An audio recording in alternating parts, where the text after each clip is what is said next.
बिस्मिल्लाहिर्रहमानिर्रहीम। अस्सलामुअलैकुम स्टूडेंट्स, उम्मीद करती हूँ आप सब लोग बिल्कुल खैरियत से होंगे, ठीक ठाक होंगे। आज हम लोगों ने उर्दू बे में मुकालमा नंबर 6 जो कि है होटल में, इसको पढ़ना है। पढ़ते हैं। कोसैन में हमारे पास इर्द गिर्द के हालात वाक़यात होते हैं।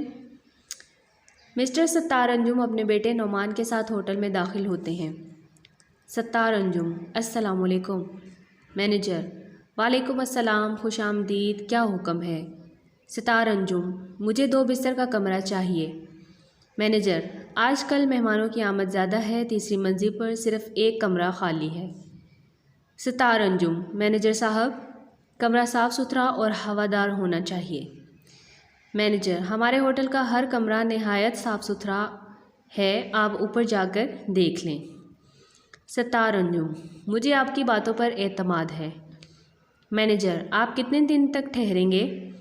सत्तार अंजुम: सिर्फ 2 दिन तक, हम मरी जा रहे हैं, वापसी पर फिर 2 दिन ठहरेंगे। मैनेजर: 310 नंबर कमरे की चाबी लीजिए, उम्मीद है कि हमारी खिदमत से खुश होंगे। सत्तार अंजुम: शुक्रिया। मैनेजर: क्या तनावुल फरमाएंगे, यानी क्या खाए पिएंगे? सत्तार अंजुम: नोमान बेटे, आप क्या खाएंगे? खानों की फहरिस्त दिखाता है। नोमान: दही पुलाव और शामी कबाब। सत्तार अंजुम: वेटर, मेरे लिए भुना हुआ मुर्ग और बच्चे के लिए 1 प्लेट पुलाव, 1 प्लेट शामी कबाब, दही और सलाद लाओ। वेटर सब कुछ हाजिर करता है खाने से फारिग होकर। सत्तार अंजुम: वेटर, बिल लाओ।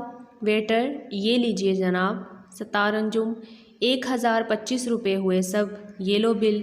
वेटर: शुक्रिया जनाब। ठीक है, तो ये मुकालमा नंबर 6 आप लोगों ने अच्छे तरीके से ज़हन नशीं कर लेना है। आज के लिए इतना ही, इजाज़त दीजिए।